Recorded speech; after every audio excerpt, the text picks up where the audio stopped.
My name's Jason Oxley, and I'm recording this for Kelsey Townsend. My name's Thomas Townsend. My name's Kayla. My name is also Thomas Townsend. My name is Jason Rice. My name is Stephanie Rowell. Everyone in the audience, think of the one person in this world who you love more than anything. This could be your mother, your father, your best friend, your sibling, a child. Now imagine that person being drug away to spend the rest of their life in prison for a crime they did not commit. I've always thought that if someone were to be convicted of a crime, there would be no doubt of their guilt. However, through much research, I have discovered that this is not always the case. Today, I'm going to speak about the Innocence Project, DNA testing, and the ongoing Stephen Avery case. I was inspired to research this topic because it is a relevant and important issue that affects many individuals and families all over the world. The Innocence Project website describes their organization as one that is dedicated to exonerating wrongfully convicted individuals through DNA testing and reforming the criminal justice system to prevent future injustice. The Innocence Project has developed a network of independent organizations across the country. One of these organizations is located right here in Oklahoma, called the Oklahoma Innocence Project. The Oklahoma Innocence Project website says that they bring together Oklahoma City University School of Law students to work with the legal director.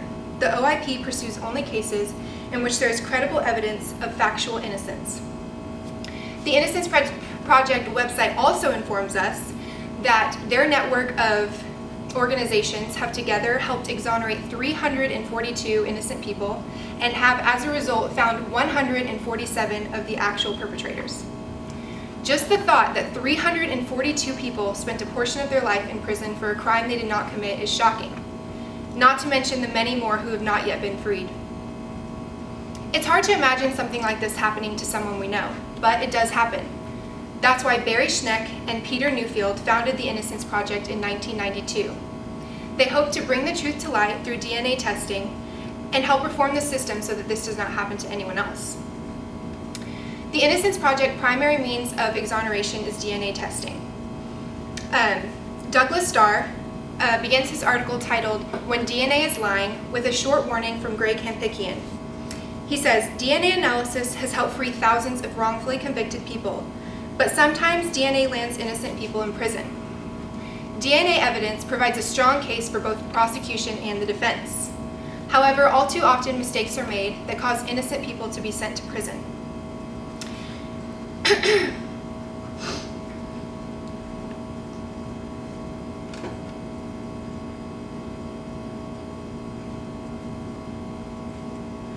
Starr, co-director of the program in science journalism at Boston University, says that when analyzing DNA, analysts focus on 13 or more places in the genome called loci, where humans are extraordinarily diverse.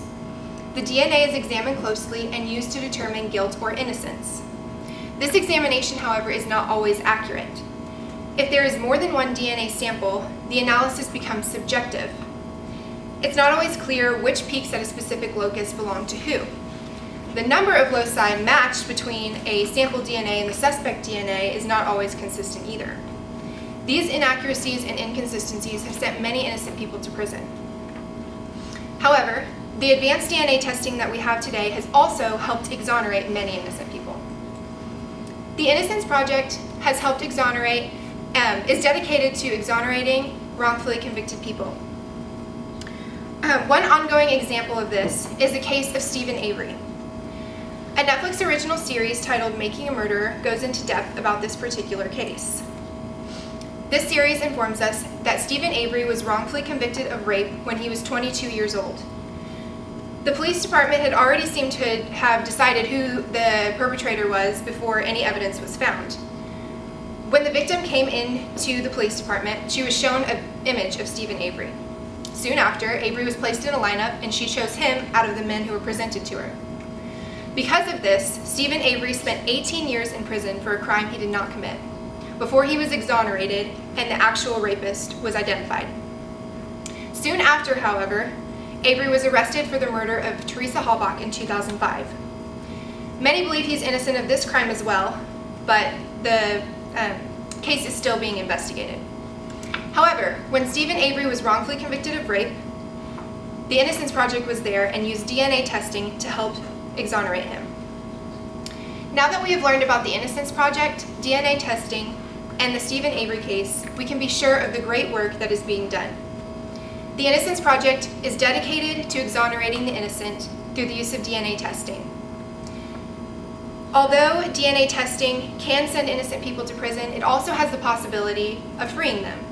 Stephen Avery is an example of how the Innocence Project has succeeded in their mission. If someone you loved were convicted of a crime they did not commit, you too would want the Innocence Project on your side.